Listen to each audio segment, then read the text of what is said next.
and welcome to mini episode 10 of Real Life Ghost Stories. How you do? We have 2 gorgeous listener stories for you today. Good. Are you ready? Yep, as long as they're not about dolls. Before we start, we did go and see Ghost Stories, the stage production I know you last said night. the musical then. Ghost Stories, the musical, imagine. Not. We went to see the stage production of Ghost Stories last night. If you're in the UK, it's currently on tour, and I would 100% recommend going to see it. Absolutely. It's so fun. And just really scary, really well clever. done. Yep. It's fun. Even because I've seen the film, you've seen the film, but even having seen the film, it doesn't take away from it. No. I would have loved to have seen it without knowing the story and without seeing the film. So if you haven't seen the film and you get the opportunity to see the play and then watch the film. I agree. The play is it's very clever. It's very, very good. Very good. I thoroughly enjoyed it, so would recommend. We've got 2 stories today. Are you ready? Yes, I said we are. I was about to say yeah, we are, but it's just me. Oh, It's weird, are you isn't it? possessed? I don't know, maybe. You've got a demon inside you. Our first story comes from Kayla. So thank you, Kayla. Thanks, Kayla. Something I keep hearing on your podcast is when you mention that a lot of people you hear these stories from are people that you would never assume would be freaked out by something like that. That resonated with me because I've heard so many ghost stories in my life, but none will ever compare to the ones I heard from 2 of my roommates in college. And it's because I'd never imagined these 2 girls would have ever believed in ghosts. It was some random day in my junior year of college. I was about 21. There was about 5 of us sitting in the common room of our suite talking, and somehow we got onto the topic of ghosts. I didn't have any stories because although I do believe ghosts could exist, I'd never seen anything weird like that. Most of the stories were ones that could have easily been written off as creaky stairs, pipes making sounds, or just overactive imaginations. Then Melissa said she worked in a haunted country club. Melissa was in school studying chemistry, and up until this point, I never thought she believed in anything. She was no nonsense and was always the type of person looking for solutions and answers to every problem. So I was surprised when she flat out told us that she had seen ghosts. Melissa said that when she was a teenager, she worked in an old country club, a golf course in Long Island. Everyone had always said that the place was haunted, but Melissa would always laugh and say that they were crazy. One night though, it was after closing, and everyone was standing around the bar talking and going on about usual stuff, when out of nowhere, the half-empty bottle of wine on the bar floated into the air and started spinning. They all just stood there, mouths agape, staring at this crazy thing happening in front of them. One guy shouted, "Is everyone else seeing this?" And then the bottle gently placed itself back on the bar. Everyone freaked out for a minute. Then they quickly packed everything up and went home. Melissa said it was just so crazy, and try as she might, she couldn't find an explanation for it. Another day, she was preparing a big reception room for a wedding. She was putting white tablecloths on all of the big round tables, and for the moment she was alone, while the other employees were off getting silverware and all of that to continue getting ready. Melissa was standing with her back to the door to the room when she heard someone running at her from behind. She quickly turned around with a smile, thinking that it was one of her friends coming up to mess with her. When she spun around though, someone was standing there with a tablecloth over their head. What? And before she had time to reach out and pull it off, the person underneath the cloth disappeared and the tablecloth fell into a pile on the floor. Melissa screamed, sprinted out of the room, and then soon quit her job. A few months after though, a friend of hers, we'll call him Joe, told her about something that happened to him. It was a crazy night, and the country club was hosting another party. The kitchen staff realised they needed more serving trays, so they sent Joe down to the storage room to get some. Most people didn't like having to go to the storage room because it was basically a cellar, and you had to leave the main building, go outside, and then go through the cellar entrance, and most people were just bothered by the long walk. Joe got down to the cellar and walked over to the stacks of trays. They had dozens of trays, so the stacks got to be about waist height sometimes. When Joe got to them though, he saw a young man sitting on them, smoking a cigarette. Joe froze at the sight. He was wearing some kind of uniform that wasn't too different from the uniforms that the employees have to wear today. He was looking off to the side as if he didn't notice Joe. He had dark hair and looked very pale, but wasn't acting spooky or anything like that. But Joe was so disturbed by it. He walked up next to him, grabbed a stack of trays, and then quickly got out of there without looking back. He then went up and asked everybody if there was someone new on the staff that he'd never seen before. And just as he suspected, no one new had come onto the staff in months. Those stories freaked me out, but they had nothing on my other roommate's stories. Kerry then, during our little ghost story session, said, "So I think my house is haunted." Another one of the girls in the group who grew up with Kerry and had gone to her house said, "Oh good, we're finally going to talk about your obviously haunted house." The way Kerry started talking about it prepared me to hear stories about things going bump in the night or lights flickering. She was presenting it as if these things weren't a big deal at all. Kerry grew up in a house in Queens, which is a borough in New York City. It would be safe to say that her house was built sometime in the late 1800s or early 1900s. The best way to describe the house would be skinny. It wasn't a traditional house where there's plenty of space for multiple rooms on each floor, so a lot of times the family was separated in the house, with the kids playing in the basement while her mom was in the kitchen on the main floor, and her dad on the third floor in his office. The basement always creeped her out a little bit because she always felt like something was in the dark corners. She just blamed it on being afraid of the dark. This day definitely changed that belief though. Kerry was about 12 and her sister was probably about 10, and they were just hanging out. When out of nowhere the lights went out and it was complete darkness in the basement. They were trying to keep themselves calm and find the staircase when something appeared in front of her and her sister. She described it as a crazy looking person with a grinning face, white hair going in every direction, and bony arms. The person had its hands up under its chin and was just grinning at them. The girls screamed and sprinted up the stairs. They tried to calm themselves down, and Kerry was trying to tell herself that what she saw was all her imagination, but her sister kept asking, "But did you see it? Did you see that?" They knew they had seen the same thing because they also saw that the person had no eyes. Oh, man.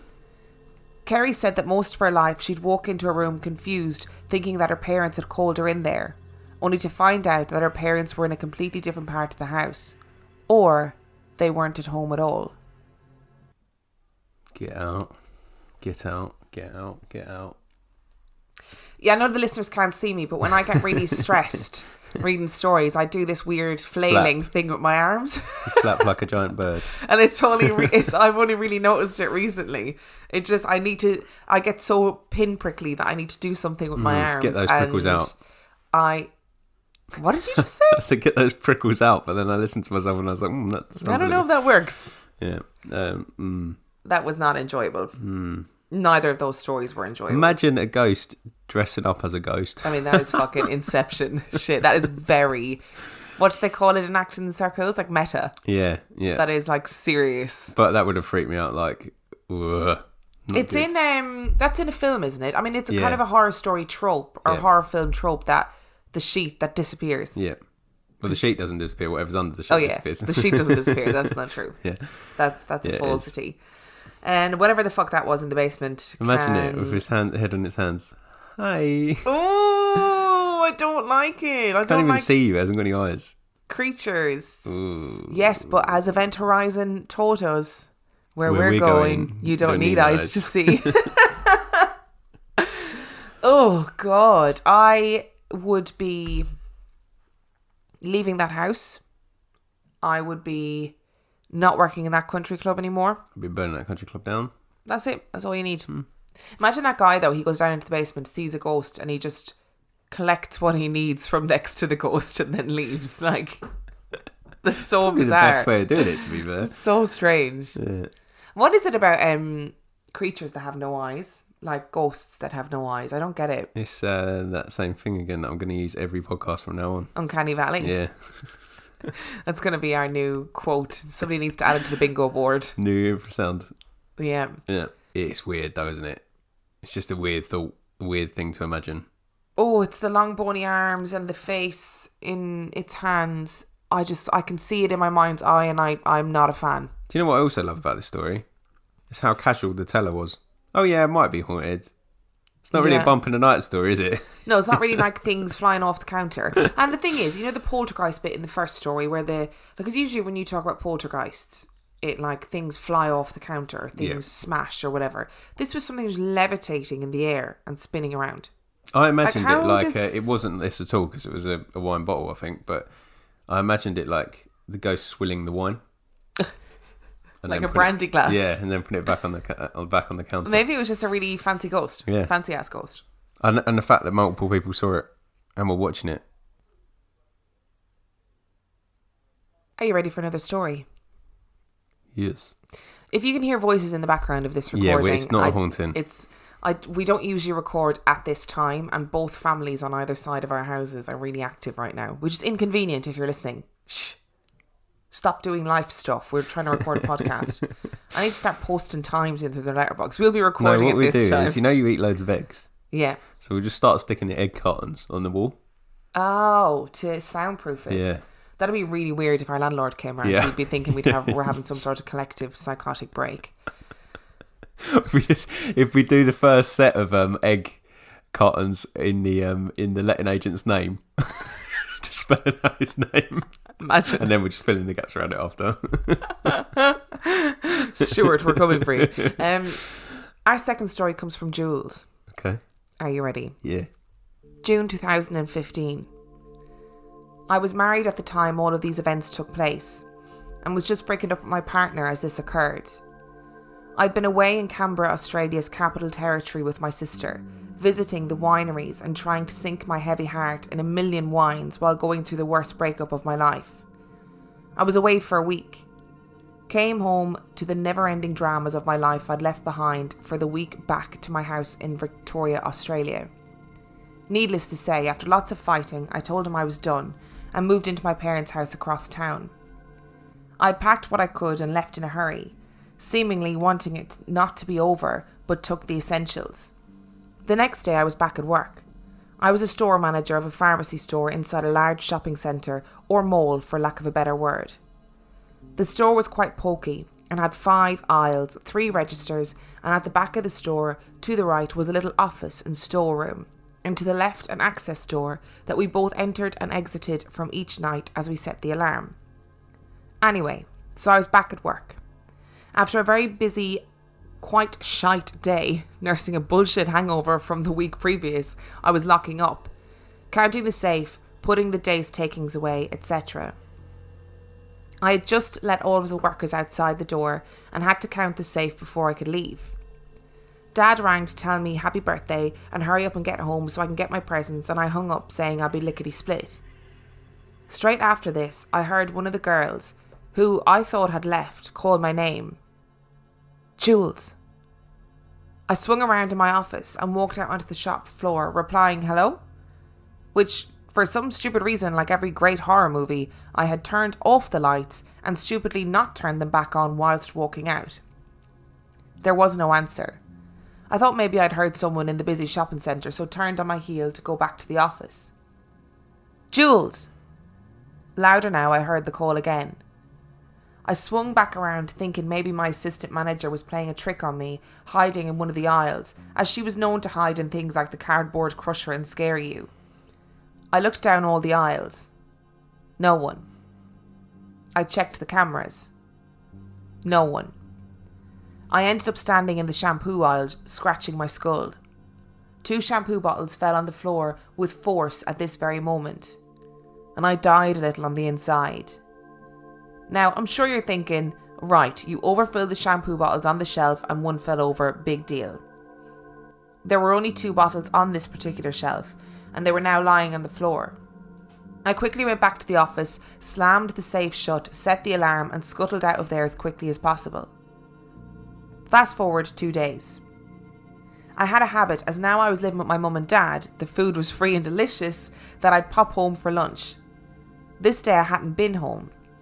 I drove home, walked up the stairs to the large 3-bedroom house and down the hallway to my room, second from the end. Dad popped his head in. "Did you come home today?" he asked. I said no, and he proceeded to tell me that the back sliding door was open when he came home, which had been locked this morning by me.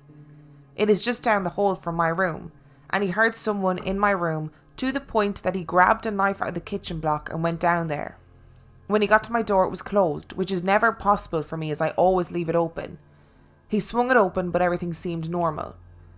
Thinking maybe this was connected to the day's previous events of that bloody bitch saying my name, I was shit scared. That night, I was lying in bed. It was 10. As Dad says, he turns into a pumpkin if it's later than 10 and he doesn't go to bed. I needed the sleep and I was stressed and tired and a little bit worried. I had a horrid feeling, a feeling of dread, so I was reading to fall asleep. As I did, I heard the unmistakable sound of the large gate to the yard squeaking. The back sensor light came on and Mum and Dad's dog was losing his mind.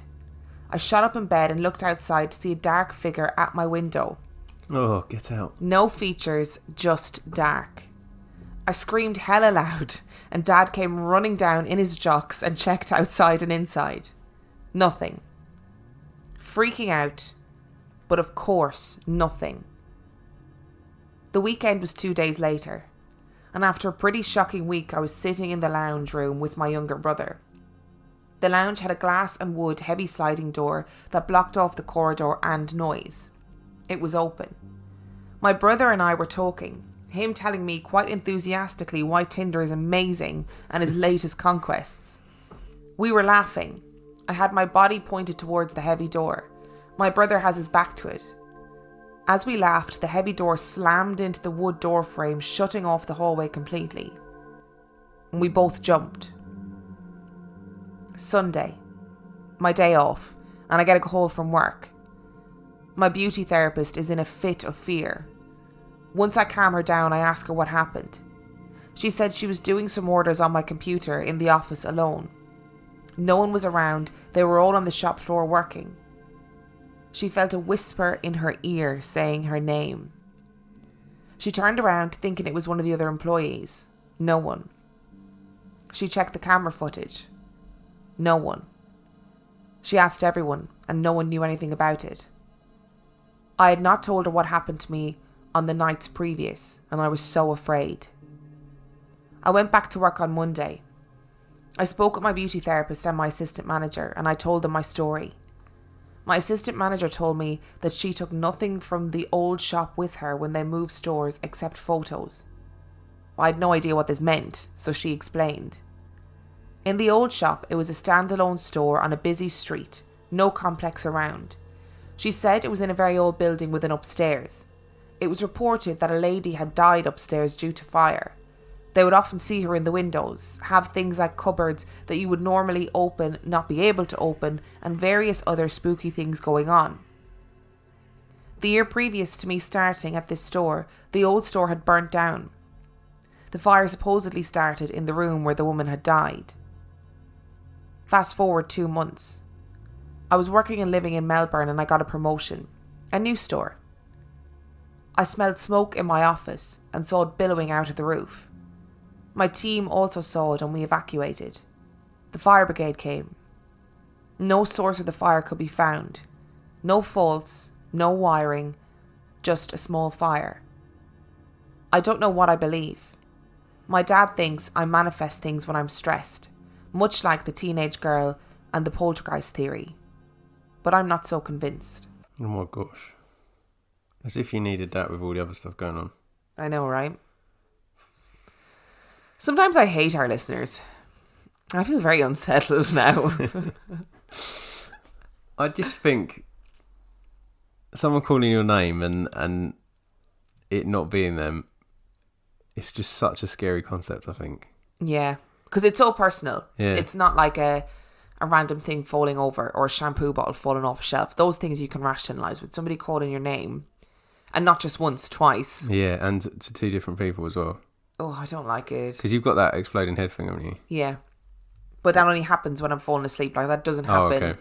That doesn't happen when you're wide awake. No, it doesn't happen if I'm okay. concentrating really hard on something. That doesn't happen. It's okay. only, those few seconds or like a few minutes, whatever it is, when you're just between sleep and awake, and you're falling asleep, but you're still kind of aware of what's going on around you. That's when it happens to me. But never any other time. It's just if it happened any other time, I'd shit myself. I imagine opening a window and seeing a black figure. Oh, it wouldn't be down with that. Thanks very much. No, that's why I'm glad we live in the city sometimes.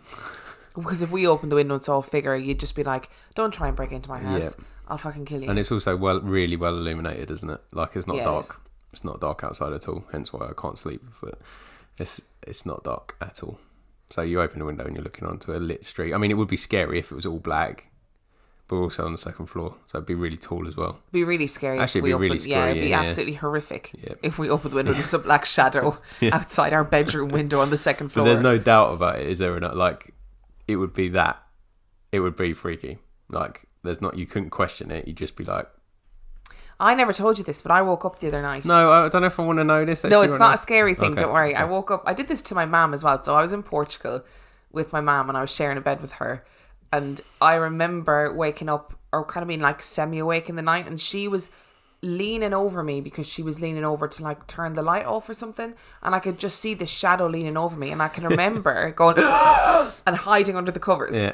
And she was like, "What the fuck is wrong with you?" And You've done that to me before, so. She obviously found it hilarious. Did it to you the other night because you were asleep beside me, and I woke up. And in my like half awake, half asleep state, I sort of forgot you were there.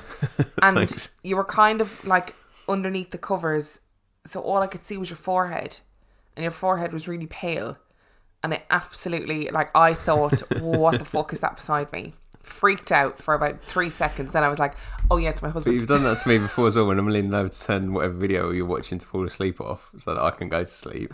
And you freaked out because I'm leaning over you. So weird.